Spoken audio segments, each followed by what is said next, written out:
Okay, going to be working on 2.1, and we'll be starting out here with number 1.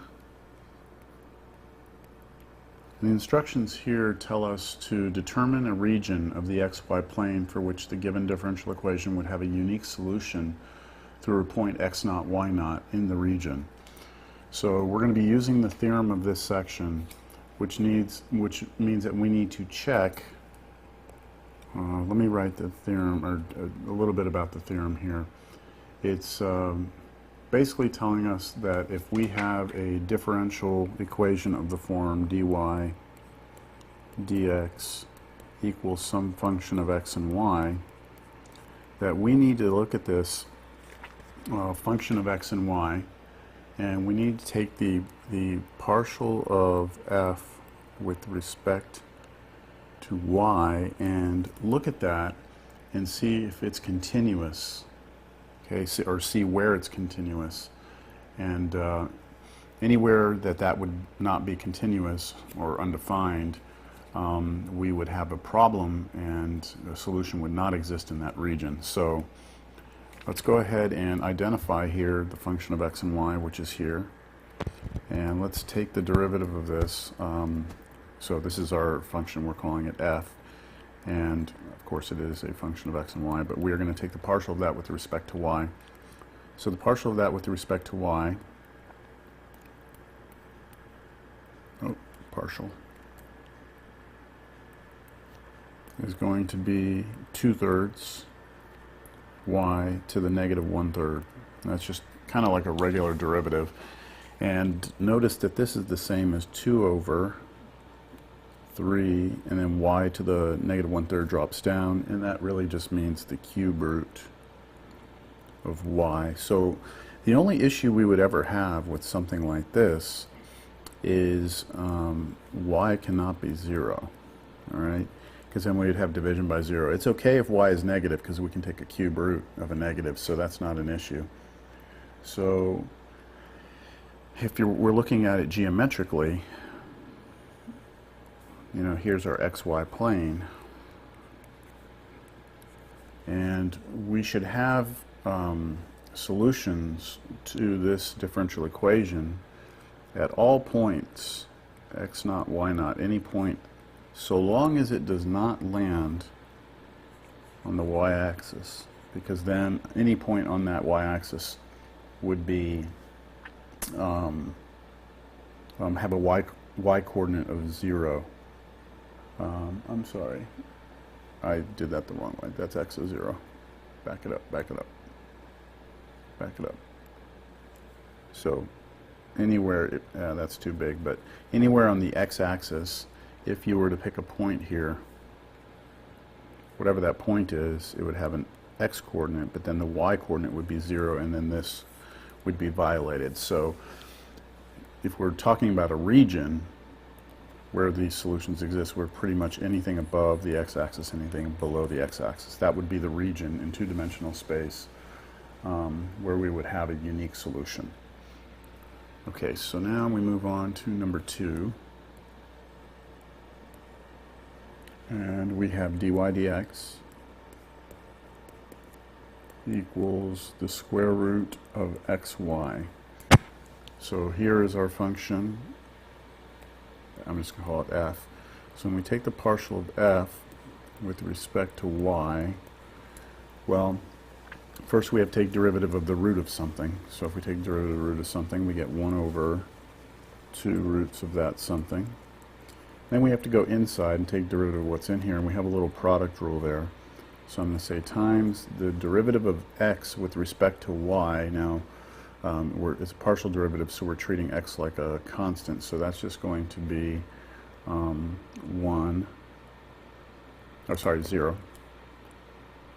times now the second function y, which doesn't matter. And then we say plus now the derivative of y with respect to y, which is 1, and then times the other function, which is x. So putting this together, this is just x. So we have x over 2 root xy. All right, and we can clean that up. I guess if we want to. We can clean that up just a little bit. Well, yeah, we could do that. This is, I mean, I think this is good enough for what we're doing. So we need to figure out, like, when would we have issues here? Well, we can't have, underneath this root, x and y both cannot be 0. We know that much, all right? So x cannot be 0, y cannot be 0. If that happens, we're in trouble. So geometrically, I'll draw it over here,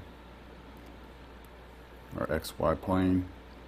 We know that we can't have anything where y is 0, that's the x-axis, or where x is 0, that's the y-axis. So anything on here is no good.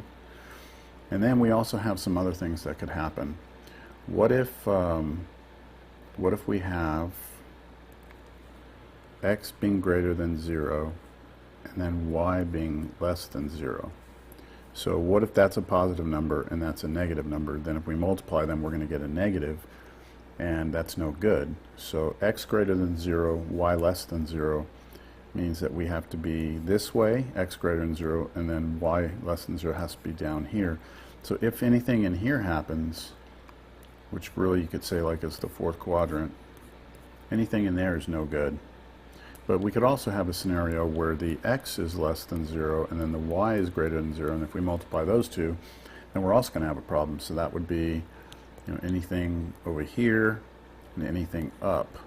So that would mean that this region right here would not work. So the only good regions are this one and this one. So how do we say that? Well, we can say we need x to be greater than 0 and y is greater than 0. Okay, that would be, we would have unique solutions in that region. And then we would have if x and y are both less than 0, because if they're both negative, then you multiply and you get a positive, so that would work. All right, so that's it for number 2. Number 3.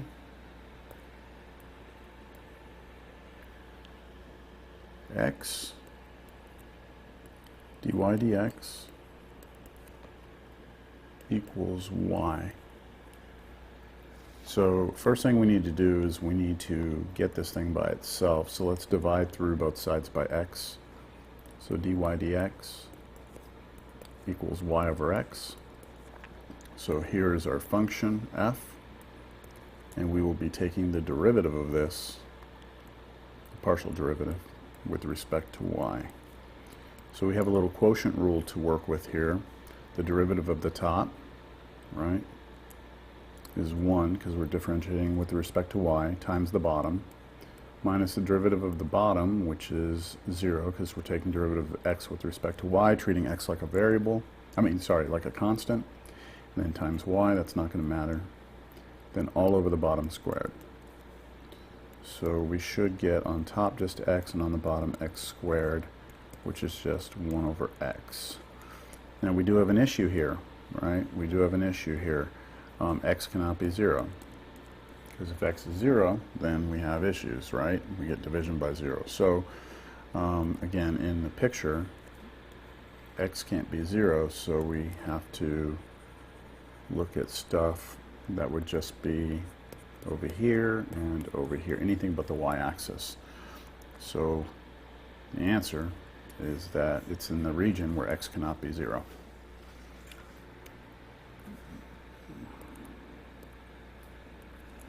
Okay, moving on to number 4. dy dx equals, I'm going to move the y to the other side. Well, I'll write it down. Minus y equals x. So if we isolate the dy dx, we get y plus x. And that's our f function. When we take the partial of f with respect to y, all we get is 1. And that appears to never have a problem, right? We never have division by 0, we never have roots, we're all good. So this would have a unique solution everywhere. So on entire plane. moving on to number 5. Okay, so number 5, we have 4 minus y squared y prime equals x squared. So again, let's get y prime by itself. X squared over, divide both sides by 4 minus y squared. Like that. Here's our f function. We're going to take the partial derivative of that with respect to y. So, quotient rule again. Derivative of the top is 0 times the bottom. It's not going to matter, but I'll write it down here. Okay, minus the derivative of the bottom, so I'm going to just do these separately. Derivative of 4 is 0. Derivative of negative y squared is negative 2y. And then times the top, which is x squared, and then all over the bottom squared. So 4 minus y squared squared. So if we clean that up a little bit, the top looks like we're going to get 2x squared y. And on the bottom, we get 4 minus y squared squared. So it looks like the only issues we're going to have is that whatever would make this denominator here 0. So like when is 4 minus y squared equal to 0? And you could just solve that and figure out that y would have to be plus or minus 2. So we can't have that, right? We don't want that. So in our picture, we have the y value, right? Let's see, here's 2, here's negative 2. So we don't want anything that would lie on, I'll do it in green. We don't want stuff that lies here or lies on that line. So that means we need our y to be greater than that, between these two, or between there. So, how do we say that? We can say y has to be greater than 2, or y has to be less than negative 2, or negative 2 is less than y is less than 2. So as long as we have one of those conditions met, we should be good. All right, we should have a unique solution.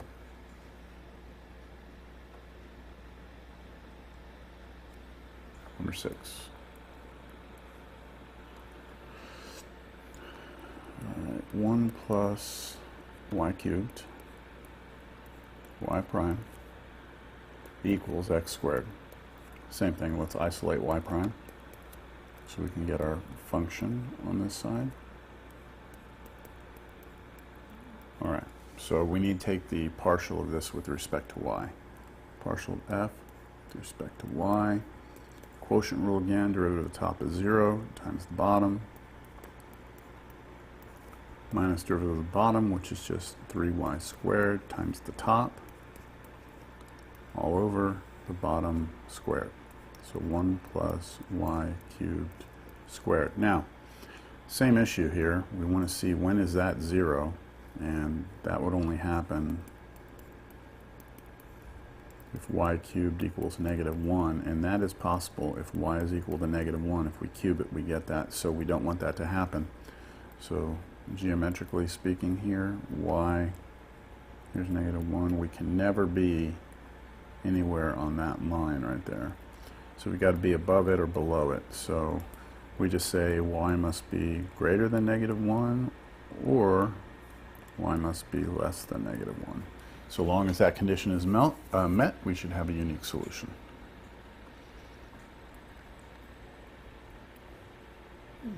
Seven. X squared plus y squared. Y prime equals y squared. Again, isolate y prime.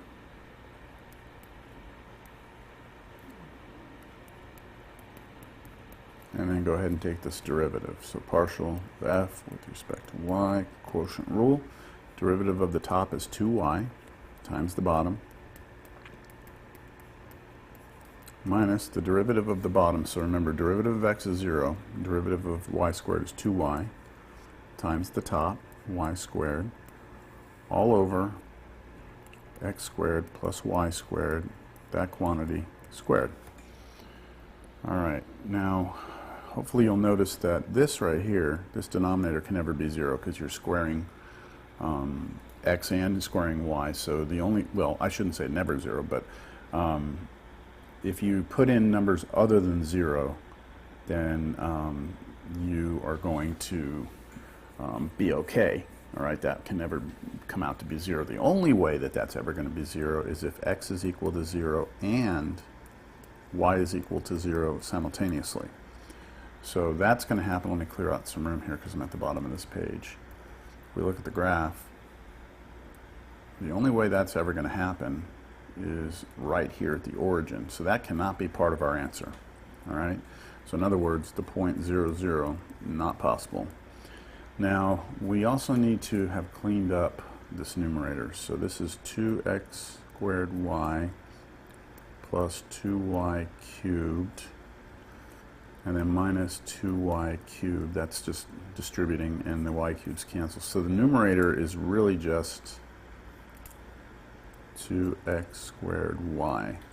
And we don't have any issues there. I just want to make sure algebraically nothing canceled out. So, you know, we can have 0 at the top, we just can't have 0 on the bottom. So it looks like for number 7, the region is anything we want, so long as it does not contain that point, the origin. Okay, so anything here, anything here. All right. Number 8. Okay, so for number 8, we have y minus x, y prime equals y plus x. And again, I have to isolate, and then I have to take a derivative. So the partial of f with respect to y is the derivative of the top, which is just 1, right? Derivative of y is 1, derivative of x is 0, times the bottom, y minus x, minus the derivative of the bottom is again 1, because derivative of y is 1, derivative of x is 0, so 1 on the bottom, and then times the top, y plus x, all over the bottom squared, y minus x squared. Let me clean up the top first. This is y minus x minus y minus x. So the y's cancel, and you just get negative 2x. So we have negative 2x on top over y minus x quantity squared on the bottom. Now, the only issue again we're going to have now is if this is 0, and the only time that that's 0 is if y is equal to x. And we should recognize that as one of our fundamental graphs, or yeah, one of our, they call them toolbox functions. But this is the identity line right here. I shouldn't have that in green, actually, because we don't want anything on this line. So anything on this line is no-go for us. So the region where we'd have a unique solution would have to be here and here. So you would just, for this to be able to say, you know, where it is, there's kind of different ways you could say this. You could say y is greater than x, or y is less than x. But basically what you're saying is y cannot be equal to x. But this is it written out as a statement is in terms of what relationship between x and y is valid, as opposed to that statement, which is just saying what's not allowed. So they both give you the same result, but it's just expressed in different manner. Okay, so now where am I? 9. Okay, for number 9, we have dy dx equals x cubed cosine y. So here's our function of x and y. I'm going to take the partial of that with respect to y. I have to do a little, well, I don't have to do a product because this is really like a constant, so it's just going to come for the ride. and the derivative of cosine y is negative sine y. So I'll put a negative in front here, sine y. And that appears to be a continuous function, all right? So we don't have any issues. We can plug in any value of x, any value of y. Sine is a nice function, right? It goes both directions forever. That's my sine curve. It goes both directions forever. Don't have any issues with it. So we are good to go. This thing is going to have a unique solution on entire plane. So at any point we pick and would be okay if it satisfies the initial condition. All right, so 10 dy dx, this one looks a little rough, equals x minus 1, and then e to the y over x minus 1. Let me just make sure I wrote that down right, because I have written it down wrong before. Okay, that looks good. So that's our function right here. We're going to take the partial with respect to y.